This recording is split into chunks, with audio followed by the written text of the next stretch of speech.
alamin, wassalatu wassalamu ala sayyidina Muhammadin wa ala alihi wa sahbihi ajma'in. Amma ba'du, yang kami hormati, yang kami muliakan Kiai Abah Syed Hamidan LC dan Ustadz Angku Safrina SH, serta para asatid, para dosen, para guru, mahasiswa siswa MTS maupun MA, serta jamaah seluruhnya, Bapak Ibu yang mudah-mudahan hari ini masih istiqomah menjernihkan, mempertahankan prestasi puasa di bulan Ramadan. Amin. Pada kesempatan hari ini, sesuai yang menukil sedikit dari yang disampaikan Kiai Syed Hamidan LC beberapa waktu lalu ya, bahwa Ramadan adalah syahrul Quran, bulan di mana diturunkan Al-Quran, dan di dalam surat Al-Baqarah disebutkan hudan linnas wa bainal huda wal furqan. Jadi petunjuk untuk seluruh umat manusia dan pembeda antara yang hak dan batil. Nah, artinya di dalamnya ada satu proses yang harus kita lalui ya. Bukan hanya sekedar masuk bulan Ramadan, bulan itu sama saja ya.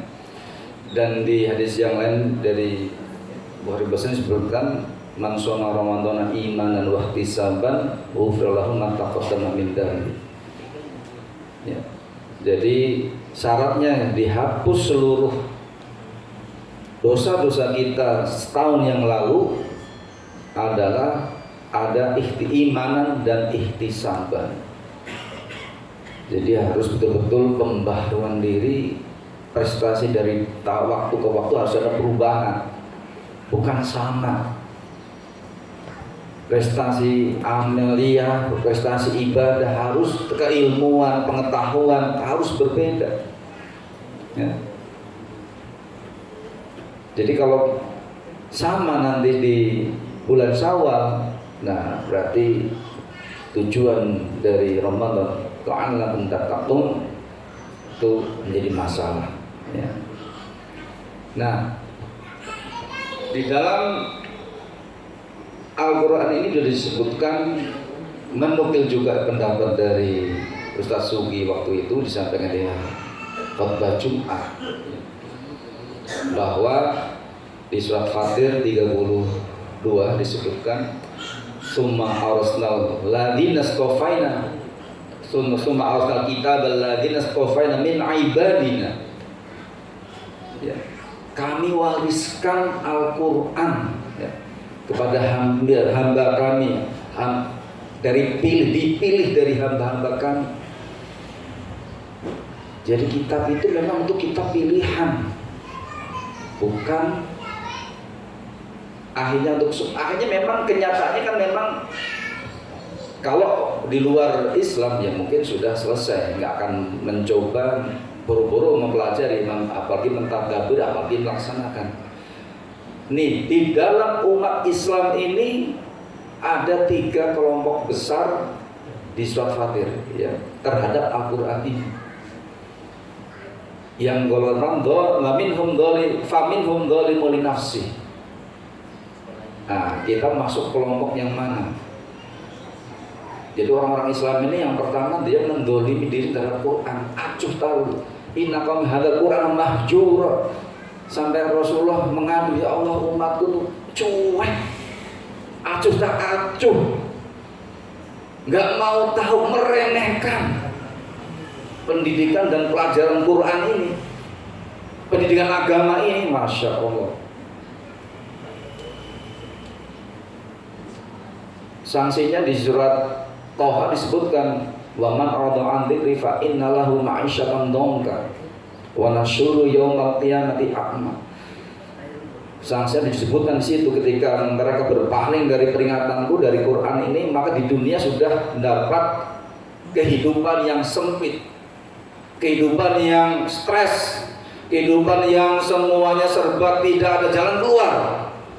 Dunia ini terasa sempit, walaupun megang HP, megang laptop, megang internet, ada TV, tapi dunia sangat sempit.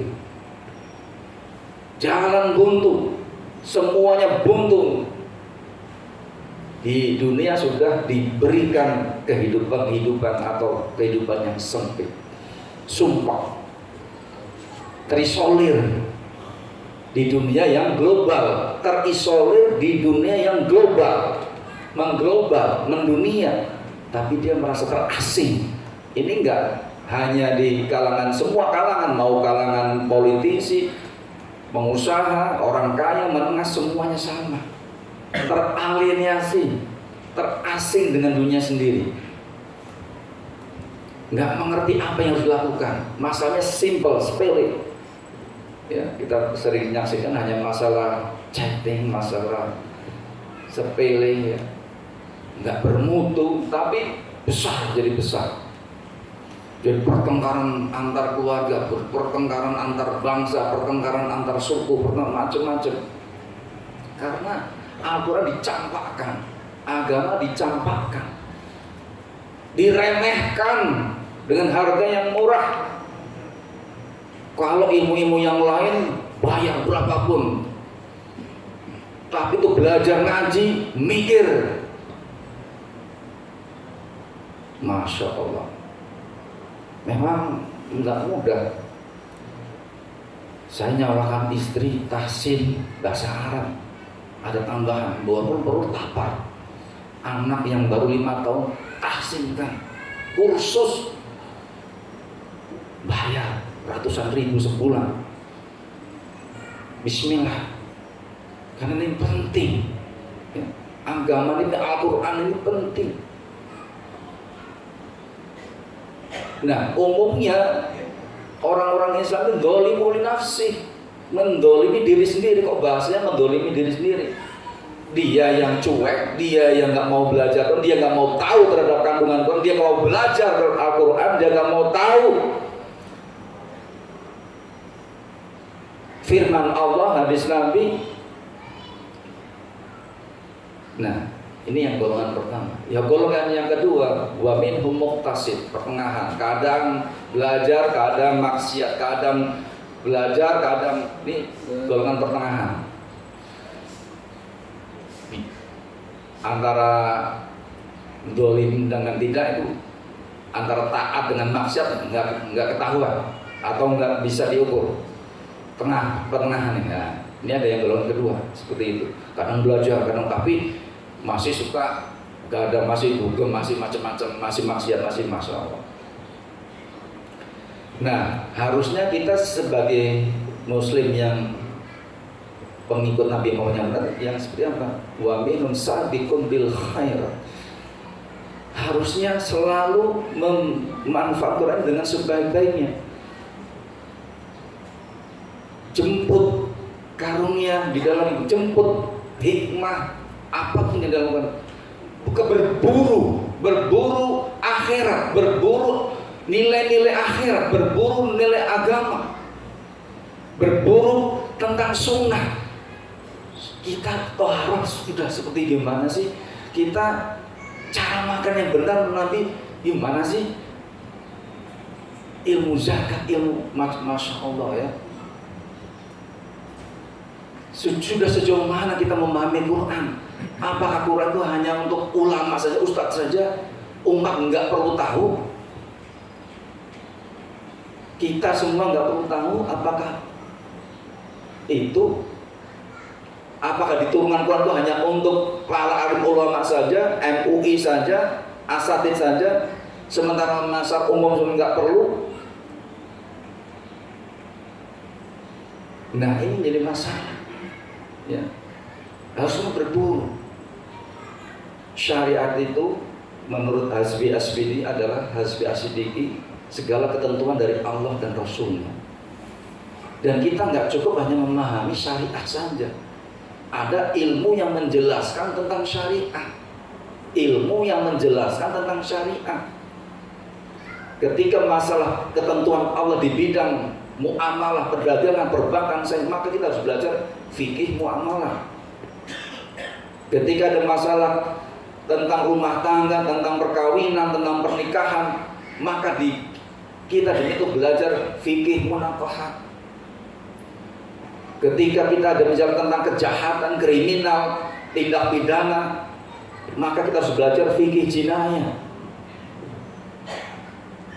Ketika kita berpolitik, bertata negara, berpemerintahan, pemilu, cara memilih pemimpin, cara mengangkat gubernur, bagaimana cara membupati, kepala desa, maka namanya ilmu fikih siasat.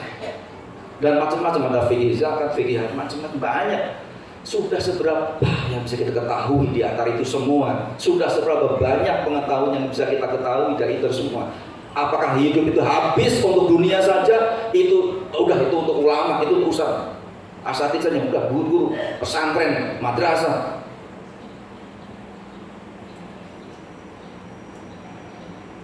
Ini difatil, ya.